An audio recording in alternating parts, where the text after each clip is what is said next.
Welcome to the 21st Century Business Forum. I'm your host, Jon Gordon, and today my guest is Renée Mauborgne.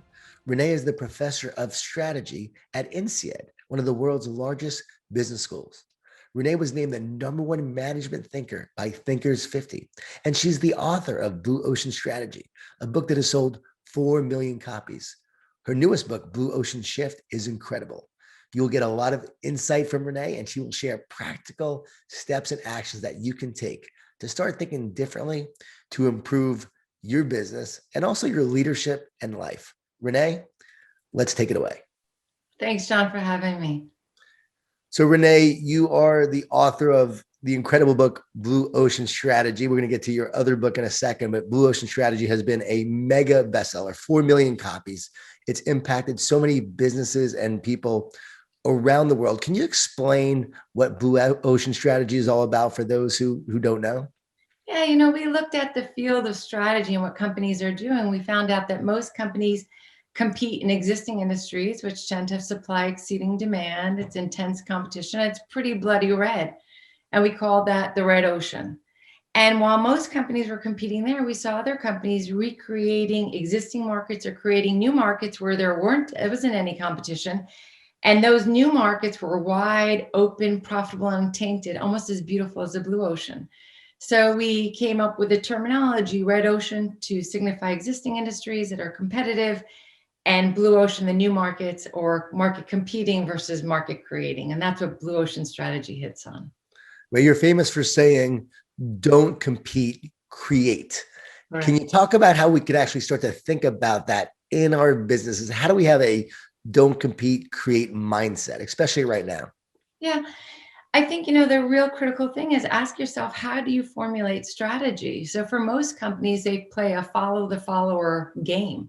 They benchmark the competition under the assumption the competition knows what they're doing. And at the same time, the competition is looking to you as though you know what you're doing. And what happens is companies tend to focus on following one another and chasing each other instead of chasing and creating value in the market. So the first question you want to ask yourself is that the way we formulate strategy? Are we always focused on taking the industry as it is and trying to beat competitors within it? And then reframe that to say, what if we didn't set out to compete, but to make competition irrelevant? What would we need to start doing there?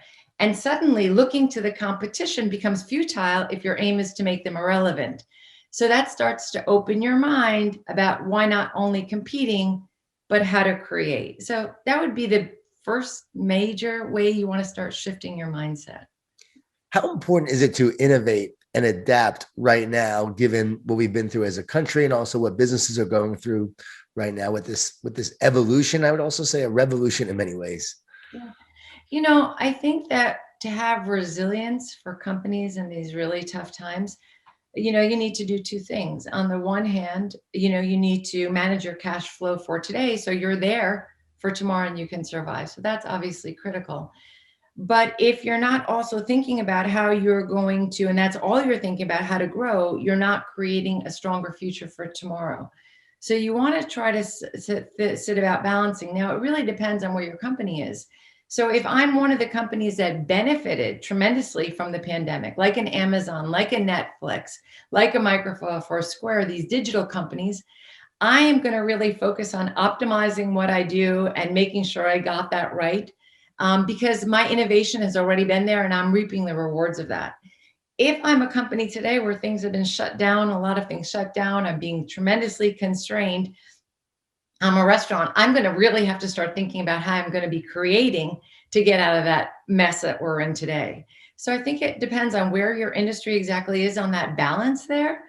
But for a lot of industries, what I would say, even going into the pandemic, they were pretty me too. If they draw, we have one tool, it's called Strategy Canvas. It's what do you compete on and what do you offer customers? And for most companies, if they would just draw that simple picture, they'd see they pretty much look like most of their rivals. And when you have that, whether there was a pandemic or there isn't a pandemic, you need to start shifting that. So innovation will really matter. So it's about really balancing that, managing today and building tomorrow, I think. That's what I would say, Jon. I love that. I was talking to a leader the other day, and he said that the COVID pandemic actually accelerated innovation like 10 years. We're 10 years ahead of where we would have been. Do you agree with that? And what do you see right now in terms of innovation, where our country is going and also where industry is going? So I think that right now, I think everyone knows they need to start innovating, and that if they're going to come out of this, the forces are all unexpected. They're going to have to come out in a different place than when they went in. And certainly if they want to create growth and not be left behind, that's going to be critical. I think at the same time, there's a lot of fear in people where they know they need to do that, but they're not necessarily acting, and people are scared in companies. And so I think they really need a roadmap about how to get there and how to do that. So I think, yeah, the recognition is there that they need to innovate. I think that's there. I think some companies are still very much in a survival mode, just trying to make each dollar work. But I think to really get you there, you can't only want to be there. You need to know how to get there. And that's what I think our book, Blue Ocean Shift, is all about. It really walks companies through not only what's the difference between a red and a blue, but how do you take your team in a way that they buy into the process and step by step move you from the as is to a stronger and brighter future with a more innovative capability.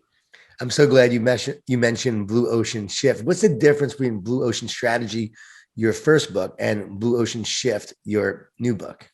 So Blue Ocean Strategy really laid out what's the difference between a red and a blue, and what keeps you trapped in the red ocean, right? So one is benchmarking the competition, trying to win share from your rivals, acting as though the industry can't be shaped when in reality, every industry that exists was created by individual firms. And as individual firms created them, they can shape them.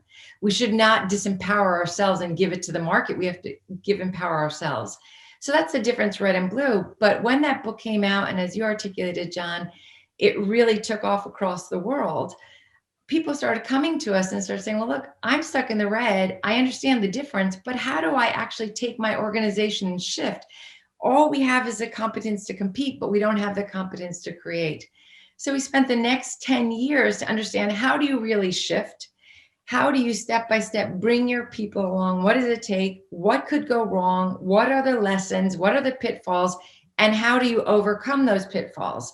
So in Blue Ocean Shift, 90% of the companies in there are companies that took those tools and frameworks from Blue Ocean Strategy, actually put them into practice, saw what worked, what didn't. So these are real life examples of what it takes to do. So if, in a nutshell, Blue Ocean Strategy is the what, and Blue Ocean Shift is the how. How are you going to move from the red to the blue, and get there with your people?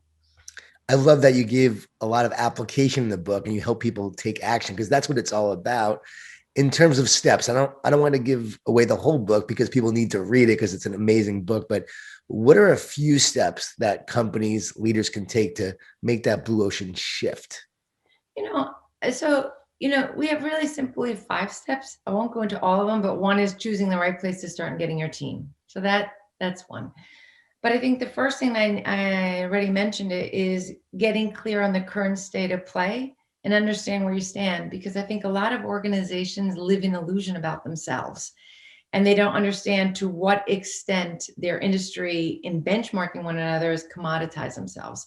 So one is getting clear, but really where you start to get the insight. So that's really about getting alignment in your team that we should shift. Because if you look like everyone else, you're not obviously going to stand out from the crowd. And when people are parceling out their dollars in a very conservative way, as they do in a pandemic and coming out of a crisis, they're going to put their money where you have maximum value. And if your value is equal to everyone else, you're not going to be getting those dollars. So that creates a wake-up call. But really where you start to get the insight is just go to the next one. Imagine what could be. Can we find the pain points in our industry that we don't even recognize that exist because we've been looking at it in a standard way? And in doing that, understand how we can grow the industry. So I think that would be really powerful, because when a French fry maker, for example, it was an industry declining 10% a year in value.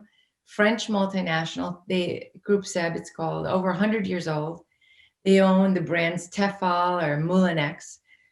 They looked at this product and there's like, it's just going down. What are we going to do? And when they started to apply this tool called the buyer utility map and look at the pain points from search to disposal, they found out that the biggest pain point of the industry wasn't in the fryer, but was in the oil that you have to buy to use the fryer. And that was, first of all, expensive to buy the oil. You didn't know where to store it when you used it. It made frying dangerous. It made it smelly in your house. You didn't know how to throw the oil out. And so that gave them the insight. What if we could create a fryer with no frying in oil? And so the air fryer was born. And when they did that, people that were health conscious became their customers as well. And people who wouldn't buy fryers, even though they love homemade fries, wouldn't do it because there's too much mess in the old way, became it. And they grew the industry by 40%. And in 5 years, created $1 billion business. So, that's one simple tool you can work with in your own industry with your employees to say, hey, let's take this simple map and let's find out, is there pain points in searching, in buying complementary products, disposing our product that we don't even see. And if we flip those problems into and got rid of them, we could unlock all this opportunity. And it's just a great way. Sometimes it'll lead to a blue ocean, but that one step alone can find a lot of low-hanging fruit you can begin to act on, which will give you the confidence that, hey, if we could find that here, what could we find if we took another step? And you want to be building confidence in an organization that they can do it, because confidence is very important in times of stress and in times of unexpected changes we're going through today. So let's talk about confidence. How important is leadership and confidence in implementing these shifts that we're talking about? That's paramount. Leadership matters, not only at the top of an organization, though. So we shouldn't outsource it and only complain at the top. It matters at our own level with who's ever below us or next to us. And what we found in creating a blue ocean shift, but in looking at major transformations across time, are two things. In times of crisis or stress, like the pandemic we're going through now, I think we saw you need two things. Leaders need to have humanness and they need to have confidence. And what I mean by humanness is they need to acknowledge and pay intellectual and emotional respect to their employees to understand, really what they're going through. What are their struggles? What makes it difficult? People want to be heard and they want to be felt. They need to be able to voice that. And, in Blue Ocean Shift, we really talk about how do you achieve then this humanness? And one key tool is what we talk about is fair process. And it's engaging people, hearing their inputs. Right now, everyone's working from home. They feel disconnected. They don't really understand what's going on. They have the kids running around next to them as they're trying to work. So are we engaging our employees enough? Are we setting clear expectations about, why we are going to, and expectations about why we may need to restructure, why we may need to shift to all home delivery and no longer in store? Why are we doing things? And give people that confidence. When people feel understood and that their concerns are heard and they don't feel like they're just disassociated working from home, not knowing what's going to happen, they start to relax. So one is humanness, and I think they're very good at making people feel heard. And the other one is confidence. And confidence is, as a leader, showing people that together, if we work together as a team, we can come out stronger and better. And what is that roadmap? And I think Blue Ocean Shift, through the tools and that simple process we work you through, is a way to build people's competence, but also migrate people. So, building a resilient organization and leadership, you want to focus on, am I being humanistic enough? People need to be heard. They're scared. They're worried. And when they do, they're willing to open their mind to you. And then giving them the confidence that I have a trajectory and a roadmap, and together we can come out stronger. I'm not saying it's going to be easy, but we can do that. And that's what Blue Ocean Shift tries to articulate there. So good. When you first start working with a company and a leadership group, where do you start? So it really depends on who brings us in, right? And normally, if they're going to bring us in, it's because they themselves believe in the process, or they believe some part of their organization needs it. So if it's a CEO and they have multi-businesses, we're going to first want to talk to the heads of the businesses, because you don't want to rip up a whole company. and we want to find a business head or the head of a product or the head of even the service division versus the product that believes they want to shift. If you have people that are all fighting and filled with fear, it's like leading someone to water that doesn't want to drink. It's very, very hard. So you want to start with someone that believes that they want to do that. And then the next thing I want to do is really talk to the team and find out what should the team look like that's on it. And I want to have 1 or 2 complainers on the team, people from different parts of the organization, so people feel heard and not imposed on. And I want to put that team together. So that's the first thing I would want to do. And then I would say, go back to what I said, draw the strategy canvas. And I would never say we need to shift. I would say maybe we do and maybe we don't. You tell me. Just draw this picture. If we can see how we're differentiating low cost from the competition, we need to optimize that curve. Let's not shift. But if you show me when you draw this and our curve is coming and we're me too, tell me if that's building a brighter future. People will say, well, actually, probably not. Then do you think we need to shift? Let them tell you because they've discovered it themselves. And that creates an openness and people don't feel the top is imposing. And people are learning in the process, which is very inspiring. And I think, it's a step-by-step process about not top-down imposing, but giving people the tools to self-discover the need. And in each step they take, they're getting smarter and wiser in the process. So I think that's where I step in. John, if I make one last comment on that, often in companies, you have really brilliant people. But what you find is they know their marketing really well. And they know finance and they know this. But very often in companies, when you really say, like, what does the company stand for? Do you know what the product experience is, the service experience is? They actually know their function well, but they don't understand the business overall. And even that first strategy canvas where you have to look at everything the customer sees, every element and how it adds up to the experience, you're getting everyone to look at the company from the way the market sees you. And then their role takes on a new set of importance because they understand how their silo fits in with everything else and works together. And you start to break all the silos within companies so they not only see and feel, but understand how they support or don't support one another to achieve the end. And in the end, what you start to really achieve is a cultural transformation of a company starting to talk to one another, understand one another, see what they bring to the table. And in many companies, and that unlocks knowledge. And I think in many companies, that doesn't necessarily happen. And that's very refreshing and helps to create that shift too.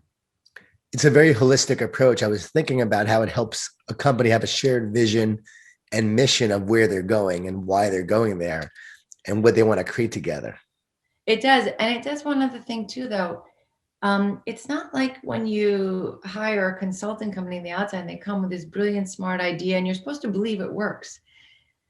They each step are doing it. So they're actually learning and building that competence, and that knowledge is owned by them. And it's because they have co-created that they own it and they're ready to execute that. And that is part of why the cultural changes. Seeing is believing, and experiencing something yourself, you can't go back from that. And so that starts to move an organization forward in a very important way. So in many ways, it's as much about cultural transformation and upgrading the knowledge level of your staff as much as it is about getting there. And often that in itself is the value. Even if you say, let's just go through an academic exercise, we're not going to act on it. But to get smarter, wiser, and look at the market in a new way for all of us during this, that in itself has tremendous value. Are there certain industries that are more ripe for a blue ocean shift, or can any industry, any company implement a blue ocean shift? So I think, if you look at our book, we have anywhere from orchestras to national governments to prisons to convenience stores, B2B, B2C.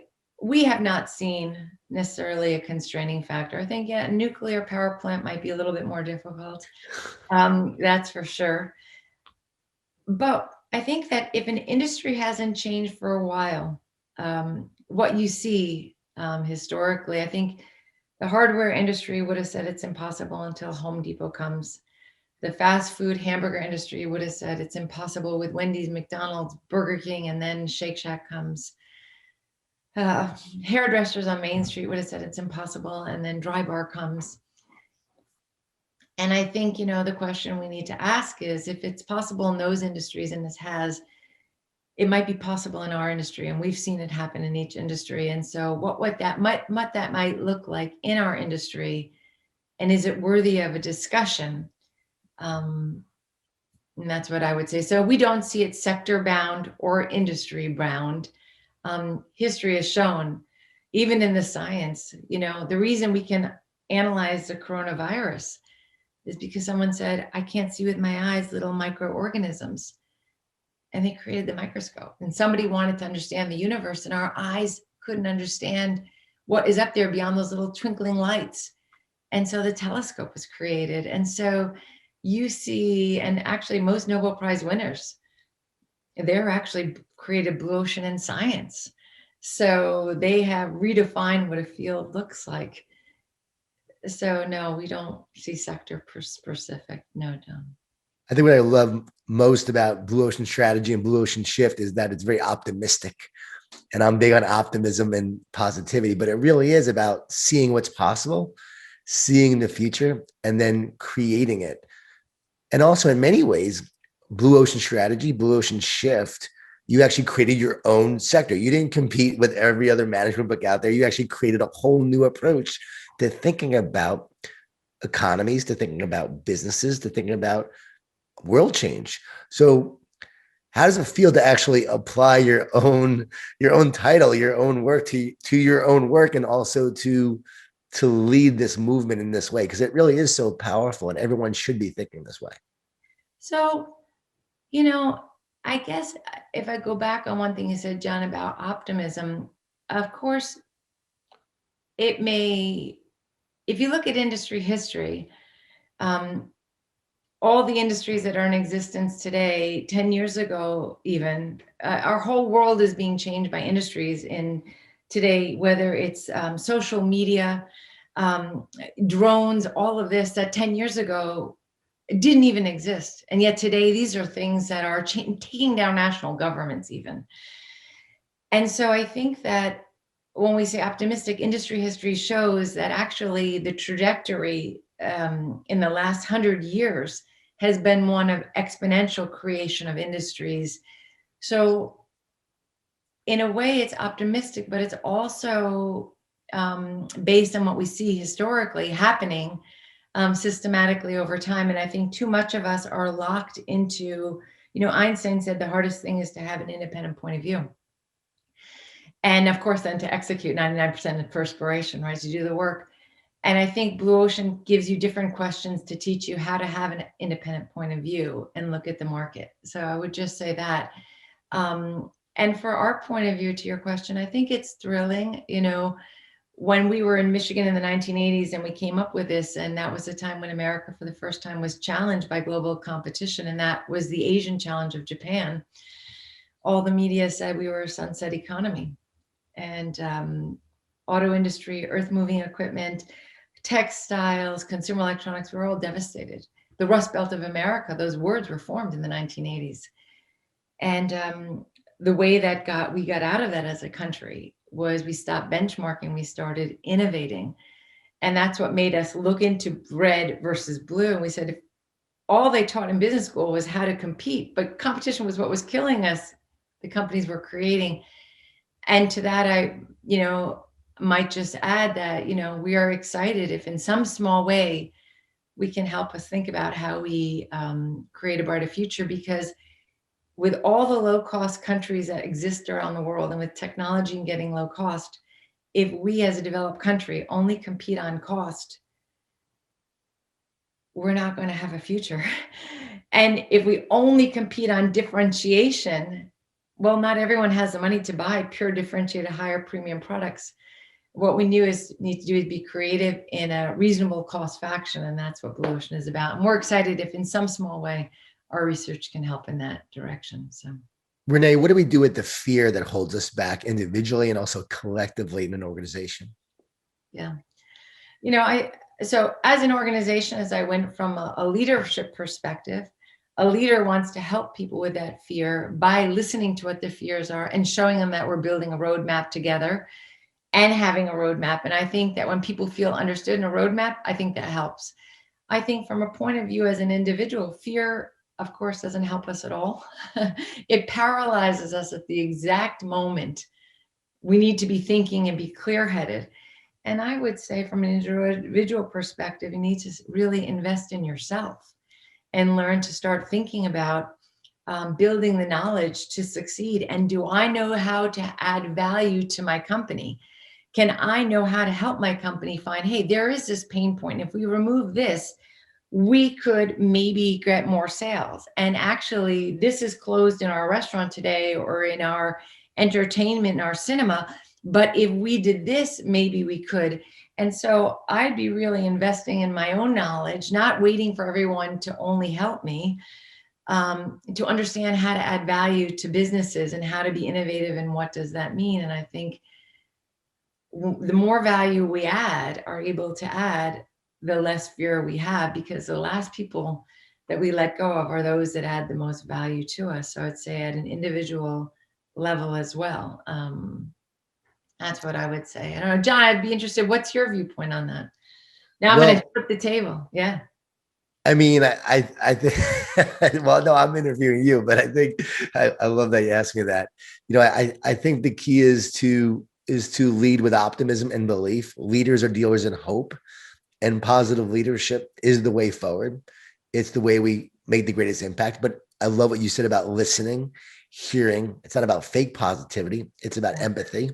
It's about knowing this is hard and talking about the reality of the situation, but also maintaining optimism, belief, and faith that we can create a better reality going forward. And it is applying your strategy and your shift to the organization to say, okay, what do we want now? What can we create? And to paint that vision and then to work towards it and to collectively come together. Leadership teams, I would say, are more important than ever right now, to come together as a leadership team that are connected and committed. So we're connected and committed to each other and to the vision. And a lot of my work is around that, like getting the team to understand that we can't do it alone. We need to do it together, and having that vision together. So I think our work goes hand in hand Well, in terms of, when I hear you, John, I think it really is because you're echoing. So, in the Blue Ocean Shift process, it's about building the team together. In step one, it is about saying to people, it is hard, but I understand you. And it is about saying the reason we are together is because we are collectively going to build a better future together. And I'm on that journey with you to create a stronger reality, as tough as it is. But guess what? We are capable of hard things. We are not only capable of easy things. And actually, when a team goes through something that is hard and they come out at the other end together, their confidence, their competence, and their sense of themselves is so much strengthened. And it's often the strongest and best memories of their lives. So hard times are often the memories when we come through them together that we cherish and we have so much pride in. And I think that we sell ourselves short, that we have to always sell easy things to our people. They can feel understood.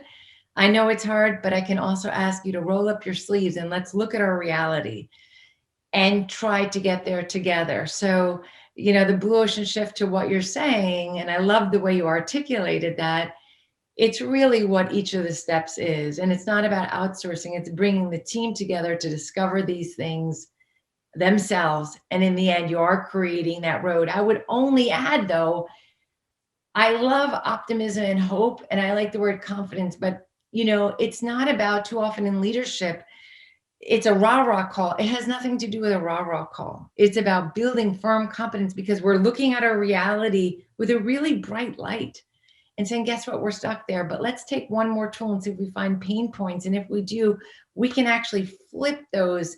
And when we do, we create an opportunity to stand apart.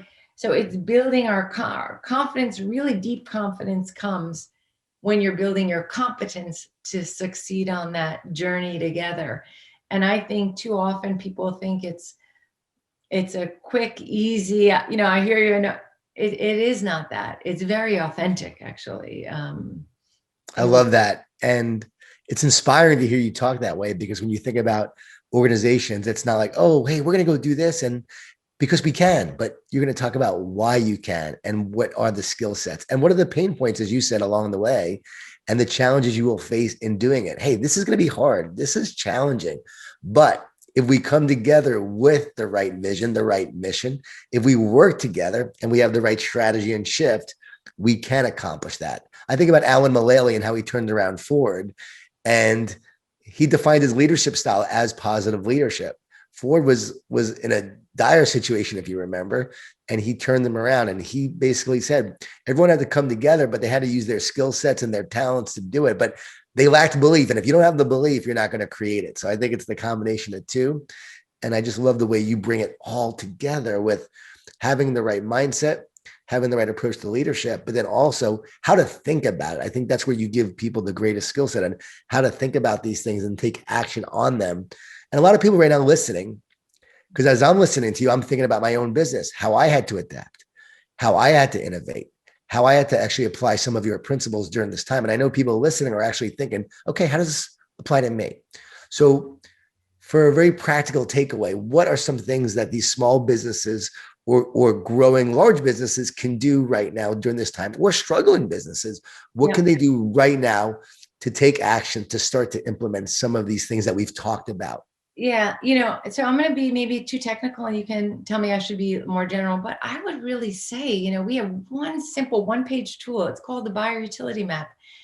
And it traces the whole buyer experience from searching for your product through use, disposal, supplements, complementary products that you need, all the way through. And it teaches you that. And then it shows you all the levers to utility, value to buyers, simplicity, risk, ease, convenience.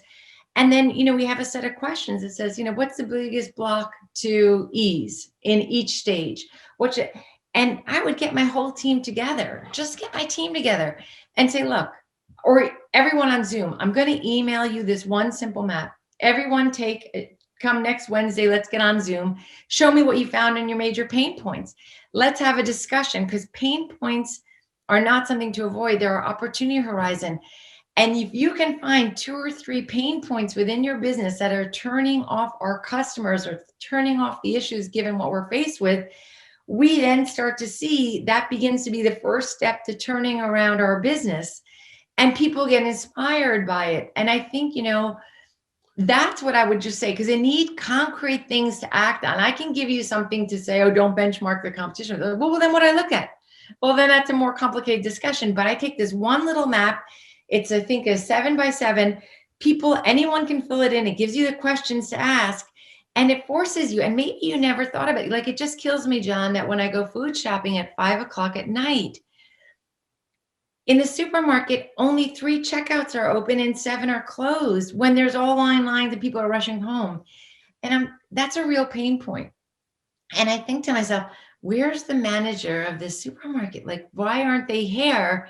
And why is someone stacking the shelf? I would have all men's on deck right now, or all women on deck right now. And I think that a lot of people, it goes back to my comment, don't actually look at the business holistically, the way the market sees it. And so because of it, they don't see all the pain points that are right in front of our eyes that bother us as customers, or we just take for granted that's the pain of life going with this industry. And they don't do that. So I would just say, there's one tool on our website, blueoceanstrategy.com. You can download it. It's one page. Share it. Have a session with people. Ask them to try to fill it out. It gives the questions in the book, and have a dialogue with it. And if nothing else, people will force themselves to see the whole industry from the market perspective. They'll learn a lot, but my guess is they're going to find things that their industry does. And that's the action step. And if I'm a restaurant, I can do it. If I'm a B2B, B2C, I don't care who I am, I can do it. And so, here's a question, John. How many companies that you deal with that when you get off the phone or you leave your interaction, you're like, wow, holy smokes, you can't wait to tell your friend or your mother, your cousin? There are not many that do that to us. And if there are not many that do, that means probably on that buyer utility map, without us knowing it in our industry, because we always look at only purchase or only look at some element and we don't see holistically, we got a lot more pain points going on or inconveniences than we know. And if we can remove them, we can create a lot more of this in people. So that's how I would just say that, very practical. I'm really concrete, get people on deck. Let's do something. Let's learn. Let's take some action there. So buyer utility map, it's in the book. So you said the website. Website. So you said the website for those who want to get on deck, who want to start taking action, who want to implement a blue ocean shift. Where can they go? What website is that? So thank you, John. So it's just blueoceanstrategy.com. And there should be a page, it's called Tools and Frameworks. And in there is the buyer utility map, it's called. It's a buyer utility. And that's the one about pain points. People can understand it. And it's looking at your existing business and just real practical. And we want to understand where that is. I love that. Practical action, anyone can implement. Powerful. Also for the book, same place, the website, they can find a link to the book there. Thank you, John. Yes, you can find a link to the book, Blue Ocean Strategy there. Blue Ocean Strategy, Blue Ocean Shift. I want to encourage everyone, read those books for yourself, for your team, and also for your future.